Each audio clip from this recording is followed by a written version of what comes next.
Well, I'll just start out with a little bit of a comment. We appreciate you all being here. It's really exciting to get started.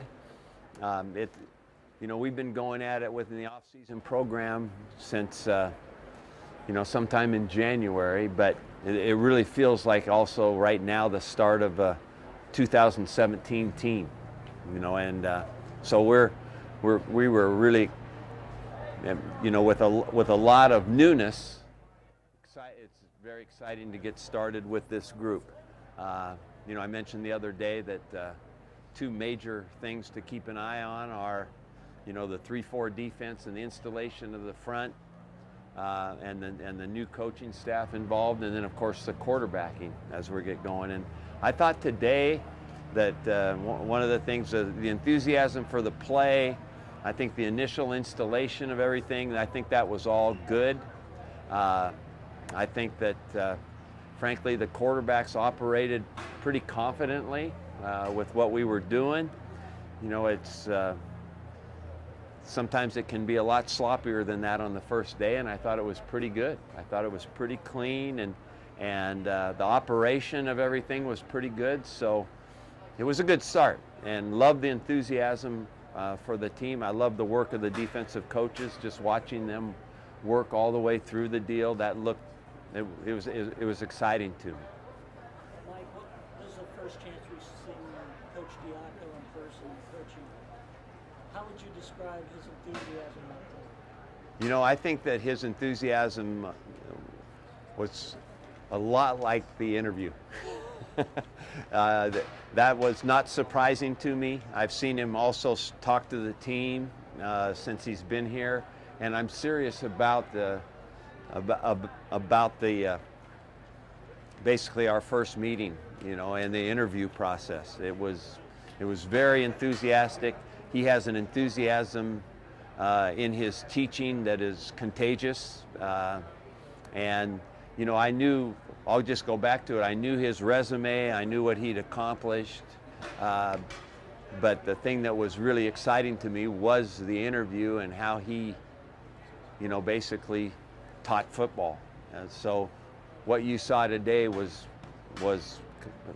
not a surprise to me, and I believe that's who he is. Does that kind of coaching style lend itself to picking up things quicker in a new defense, do you think? Does it help the kids learn this faster? I think the enthusiasm for what we do as teachers is contagious for the kids.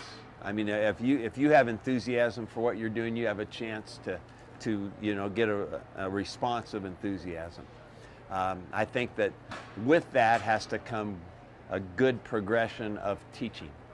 And I think that he combines both, and yes, that I think gives us a good chance to catch up with what we have to do to be good at it when we start playing in the fall. Mike, when you looked at putting in the 3-4, from your experience over the many years of coaching, when you change a system like that, can a defense be comfortable in that system by the time it's time to play in the fall? Absolutely.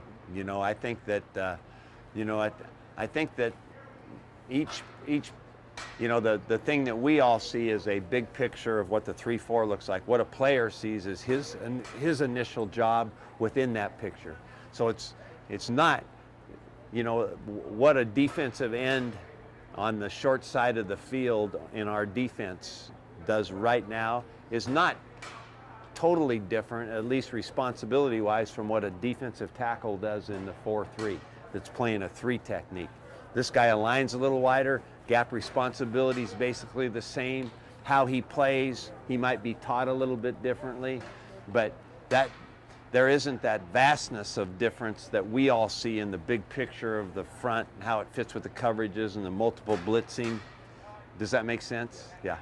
Hey, Mike, you talked about having some runs that are kind of defining to you, some signature type runs. Did you get close to that last year? I mean, was there any runs like that you thought, okay, we're making progress in that regard?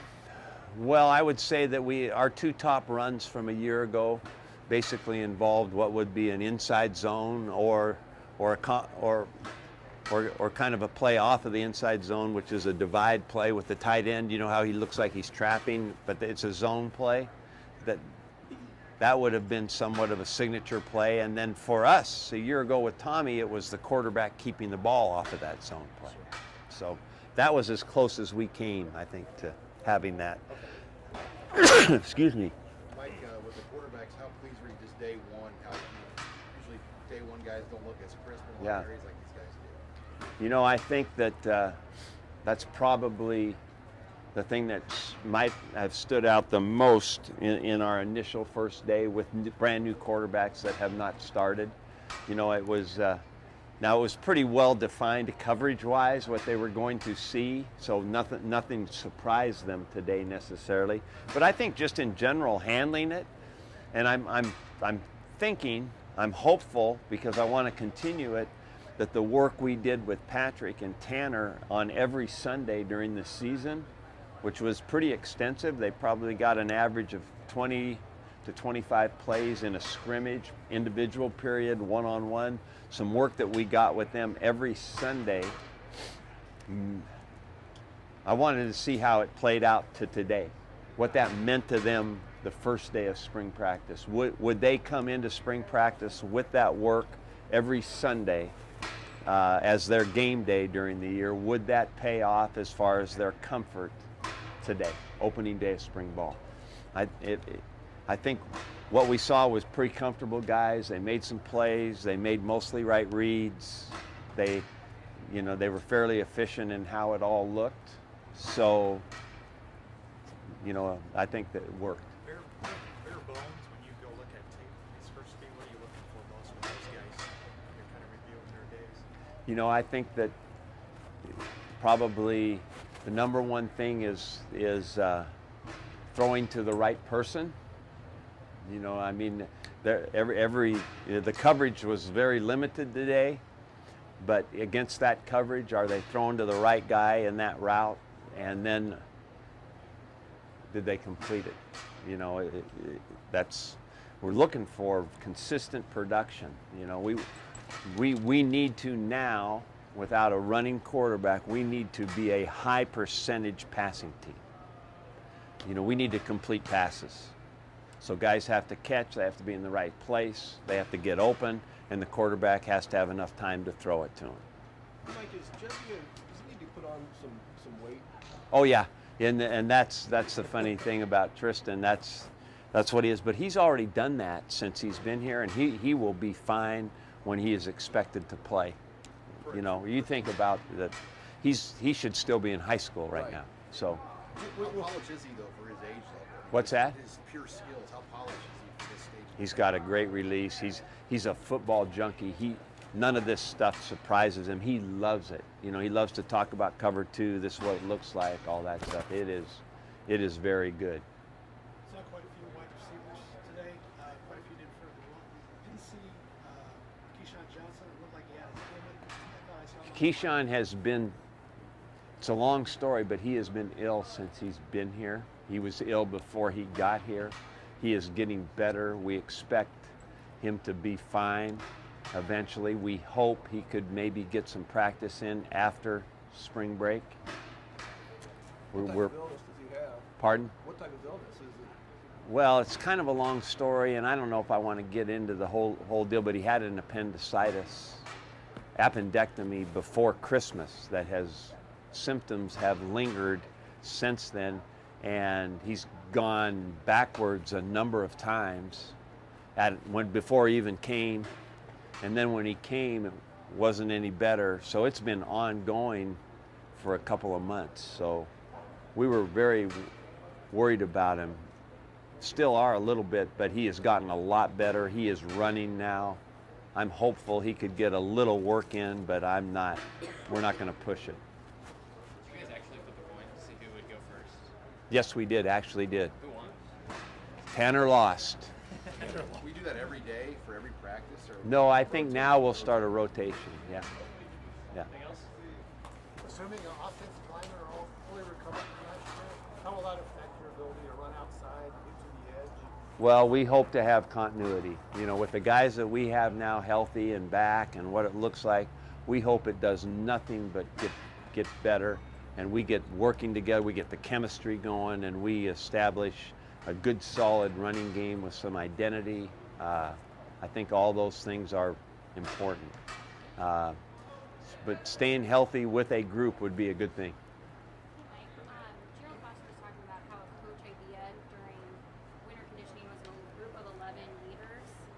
What kind of prompted that, and what made you kind of put that in place? It's kind of called, I think the Husker Way is the name of the program, and it was the weight coach's idea that basically within our team they establish some, by our team voting for guys, they establish some built-in leadership.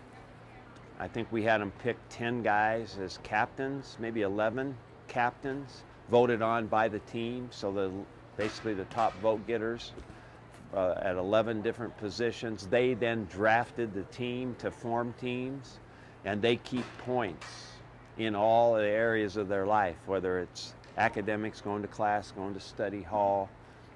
They get extra credit for doing stuff like community service. So there's point totals that are moving up and down according to how guys are doing. Goes into the weight room, goes to being on time, goes to keeping their locker clean, so, and then the champions will get a prize at the end of it, which will be toward start of fall camp. So it's ongoing, and it's been fun to watch. I think they have partners. Each guy has a partner within the team. If one of the guys messes up, then he gets kicked out of the locker room and has to go down here to the locker room, and his partner has to go with him. So there's stuff like that built in that's, you make it pretty accountable for everybody, I hope. And so it's I think the kids like it. All right, thanks. Thank you.